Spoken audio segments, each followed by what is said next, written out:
I've nudged because they were quiet for 2 months, and I decided, let me just nudge them and see what's going on. And I realized that almost everyone that was on the studio tour left the company. And when I nudged, then the remaining person that was left on that thread, I just actually got 3 or 4 emails bouncing back. Then the person that was left apologized and said, oh, we're so sorry, we had some restructuring. Let me pull in a new person that's dealing with the podcast. The deal moved within 3 weeks.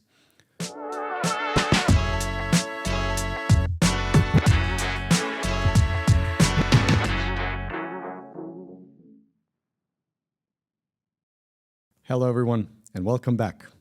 Today, I want to talk about a topic that often feels intimidating for creative business owners: sales and managing your pipeline. Now, many of us didn't start the podcasting studio because we wanted to become salespeople. I was a sales guy before, and when I was starting a studio, I never expected to be that much involved in sales. But guess what? Everything is sales. Most of the people started this business because, you love podcasts, or you love content, or you just love conversations.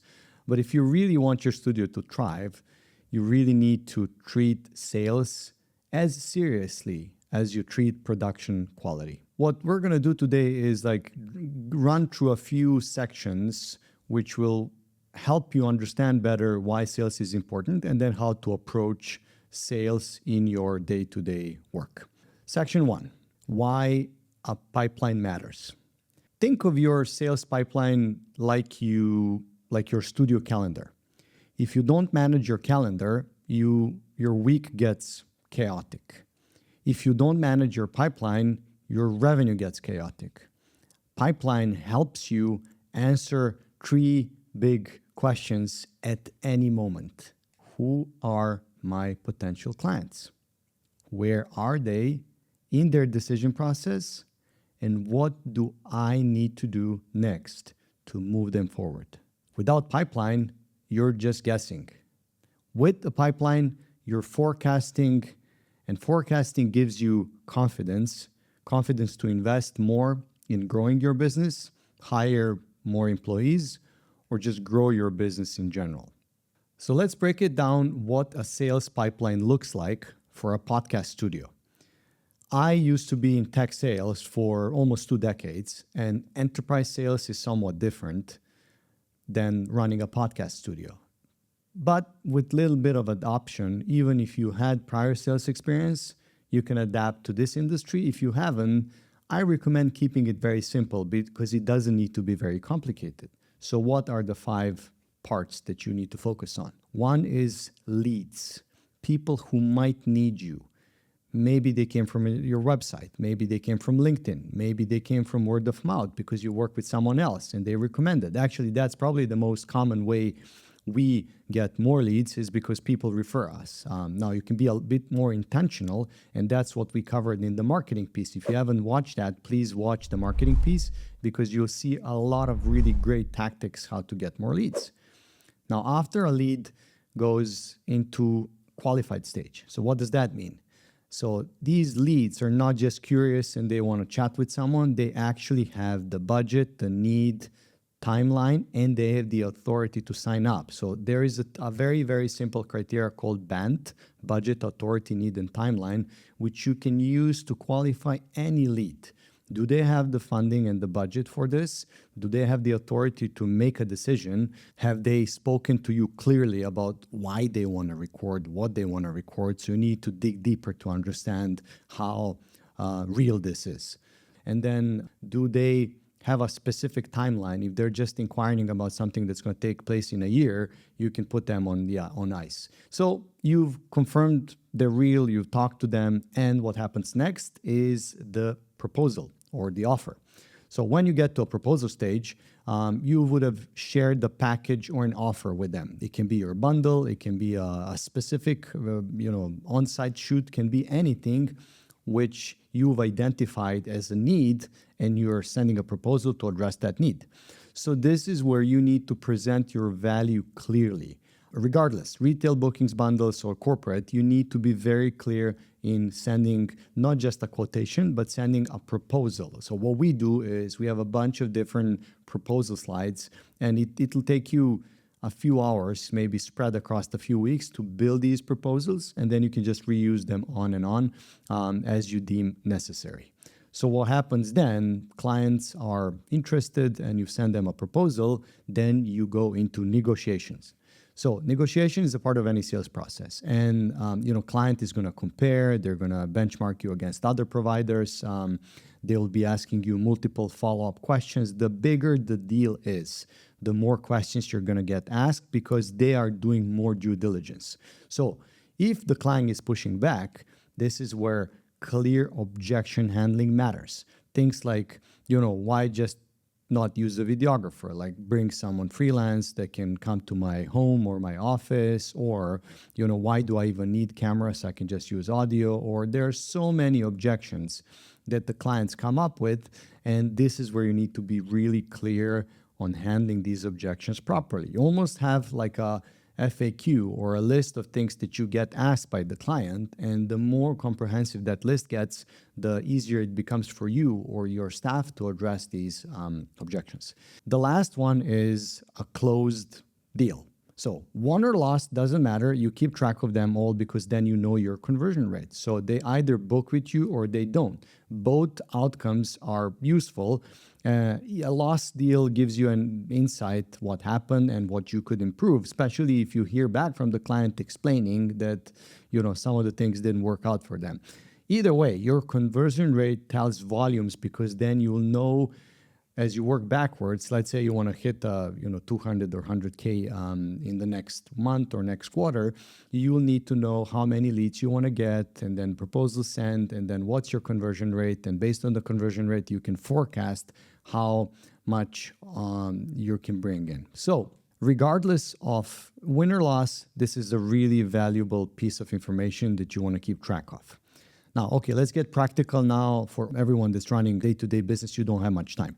So use a simple tool. Don't over-engineer. You don't need Salesforce or something crazy, SAP, Oracle. If you want to do that, that's fine. But start with something really, really basic, like with a spreadsheet. Or if you already use a tool like Monday, there's a really good way to use Monday for that. So use something very simple. The whole point is to have client names, contacts, what are you pitching them, what's the estimated deal value, and that's it. So when you have the pipeline, then you can run the pipeline review every week.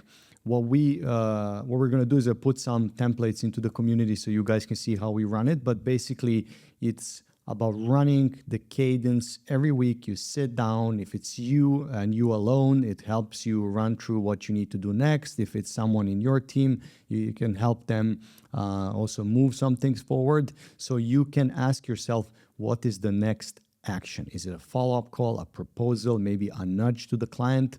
Use the opportunity to nudge clients. Like I had in the last Poddster Diaries, we were talking about the client that I've nudged because they were quiet for 2 months, and I decided, let me just nudge them and see what's going on. And I realized that almost everyone that was on the studio tour left the company. And when I nudged, then the remaining person that was left on that thread, I just actually got 3 or 4 emails bouncing back. Then the person that was left apologized and said, oh, we're so sorry, we had some restructuring. Let me pull in a new person that's dealing with the podcast. The deal moved within 3 weeks. So the whole idea is run these cadence meetings or reviews regularly, balance your pipeline. So if you only focus on closing, you'll have an empty pipeline in 3 months, right? So you always need to keep filling the top of the funnel with the new leads. And it can get intimidating when you see all these leads that need to be followed through, or if you have lack of leads, then it can be intimidating. Oh, what I need to do to fill up the top of the funnel. But this also gives you a great indication where your strengths are and where you need to put in more attention. Segment your clients as well. Some of the corporate clients obviously you want them in the pipeline. Some of the retail clients and creators that are booking over the website, you don't need to keep them in pipeline if there are regular ongoing weekly bookings. So really look at what are some of the bigger corporate clients or some brands that you work with that you want to be following up on, talking about pricing, nurturing them. Maybe sometimes you need to meet multiple people from one company. That all matters. And then, of course, document all the objections that I mentioned. Like, objections give you a clear line of sight what happens in the future. So in the future, you're going to have more clients coming in. They're going to ask you probably same questions. So if you have these answers and you bounce them off a few clients, you'll see what works, what doesn't work. Question like, why just don't record on Zoom? I can do it from my home. I don't need a studio. And then you can go into details. And if you've ironed out your objection handling process and your arguments are really solid, the likelihood you're going to close the deal is much higher. So moving on to the next section, which I think is really important, especially for people that are struggling with this, is the shift in your mindset. So I leave you with this. Sales isn't about pushing. It's about guiding the client. When I used to be in my previous company and I ran sales teams, we had lots of sales trainings. And one of the more important ones were about tailoring your offer based on the client needs. And the sales is more education and guidance and less about force selling something.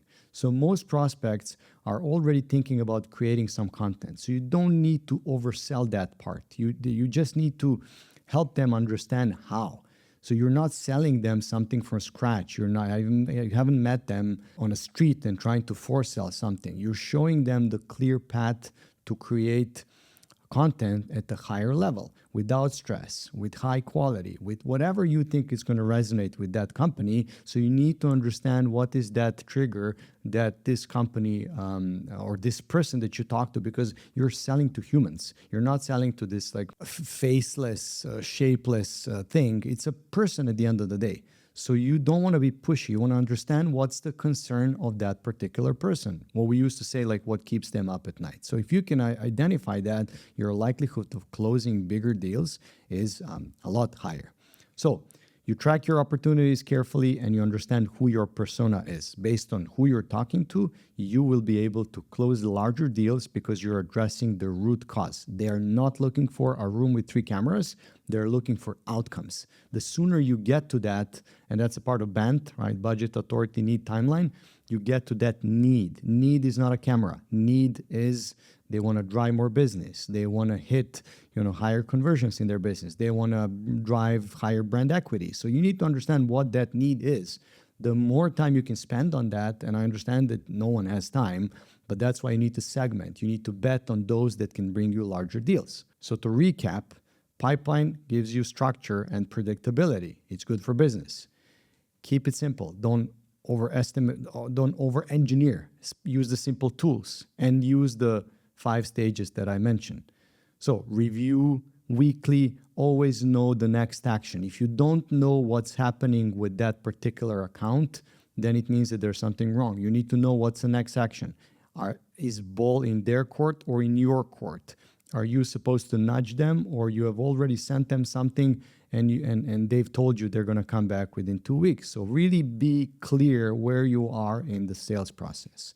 And remember, sales is a service and it's education. It's not pushing, it's not forcing the client to do something. You need to invest time. So if you put a little structure around your pipeline, you have a simple spreadsheet or a tool you use, you'll feel more in control of your growth and less at mercy of random bookings that come. Online bookings are great. They're filling up 30-35% of Podster's capacity, and retail clients are great. But we invest a lot of time in working with corporate clients, and we want to make sure that corporate clients get what you offer, and that's only possible if you run a clear sales process that helps you explain that. So thanks for listening, and I hope You're going to get a lot more sales. You're going to grow using some of these simple techniques, and I'll see you in the next section.